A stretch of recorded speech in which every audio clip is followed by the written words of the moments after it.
sprint planning that take forever and ever, and yet they're bored out of your head. In this video, I will discuss what sprint goals are, how they can transform your sprint planning, how to write your sprint goals, and when to write them. Sprint goals. Sprint goals are basically objectives for that sprint. Sprint goals need to be something that is achievable within that sprint. I generally discuss with my product owners and make sure that we have 3 sprint goals. No more than 3 and no less than 3. If you have one sprint goal that consists of all of the user stories in that sprint, then for certain 99.999% chance that you will fill the sprint goal. So your sprint goals need to be manageable. And we want 3, and we want them in priority order. For instance, a good sprint goal is your PayPal integration for your shopping cart. So if you have an e-commerce website and your product owner says, this sprint, our first sprint goal is, the highest priority sprint goal is to integrate the PayPal payment system with our shopping cart so customers can buy products from our website using PayPal. And then in that sprint planning, you're not losing focus. You're not talking about random user stories. You're not talking about features that a certain stakeholder requested. Everyone is discussing the user stories that are required to deliver that sprint goal. You will only talk about user stories related to PayPal integration. And if you're interested in improving your sprint planning sessions, then there is a link above and below in my description for one of my videos on tips on how to improve your sprint planning meetings. So how do you write your sprint goals? Your sprint goals, you want your sprint goals to be SMART. SMART in sense, S stands for Pacific. You want your sprint goals to be specific. You want them to be clear. Everyone can understand what they need to do to achieve that. So if your sprint goal is to improve your site performance, then be specific. Say improve the site performance by 25%. So be specific. M stands for measurable. Your sprint goal needs to be measurable. You need to know when you have met your sprint goal. So your sprint goal needs to be measurable. And A stands for achievable. You need your sprint goals to be achievable within the time box, within that sprint. If it's 2-week sprint, then it needs to be achievable within that 2 weeks.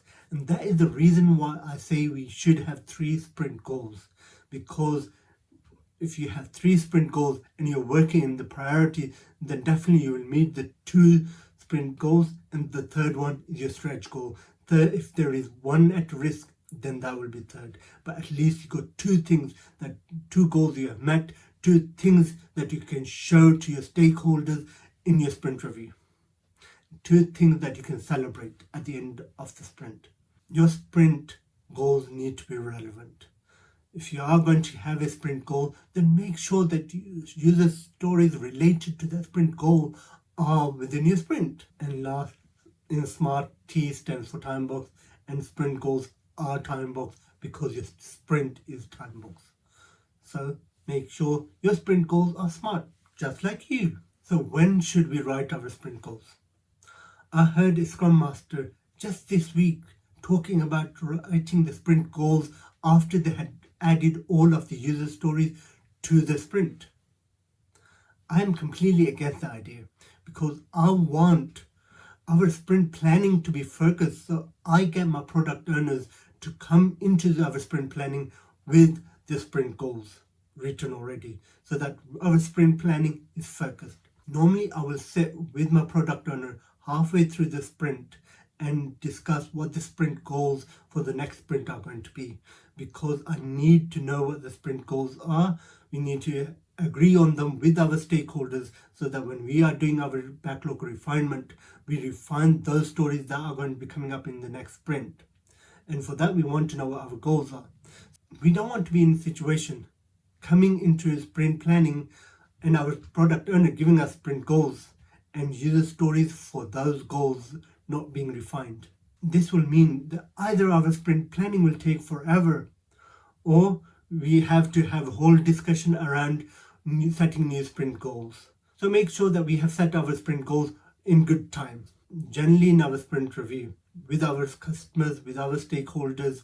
When we have discussed, we have showed them all of our deliverable from that sprint, then I like to look at the roadmap and our sprint goals for the upcoming sprint and prioritize our sprint backlog so they know what exciting new features we are going to deliver them in this upcoming sprint. Another advantage of sprint goals is that, let's say you are a developer, you have just completed a user story and you want to know what user story to pick up next.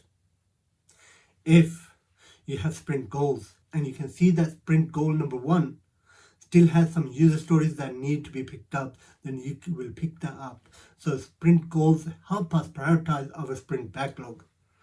And also when we are in daily Scrum and we can see someone working on a user story that is not related to sprint goal number 1 or any of the sprint goals, then we can have discussion and prioritize and make sure that we are delivering value to the customers. That is most important. So it helps us focus during the sprint, in our sprint planning, and during our daily Scrum. The way I run my daily Scrum is that I'm the first one into our team meeting, or the Zoom meeting for those who use Zoom. So I will come in first, I will log into the team meeting, and I will share my screen. And what I'm sharing is our burn down and our 3 sprint goals. So when people come into that team meeting, first thing they will see is the burn down chart and the 3 goals for our sprint. So it reminds them of what our sprint goal is.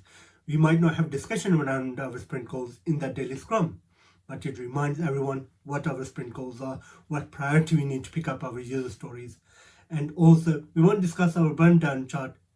We will only discuss it if it's going in the wrong direction, or if someone has added a user story, it becomes visible and we can have that discussion there and then about it. And if you're interested in how I run my daily Scrums and the different techniques for running effective daily Scrum, then please subscribe to my channel, because the next video that is going to be coming out is going to be around daily Scrum, so that you get notified for that video and all the other videos that I'll be releasing related to Scrum and Agile.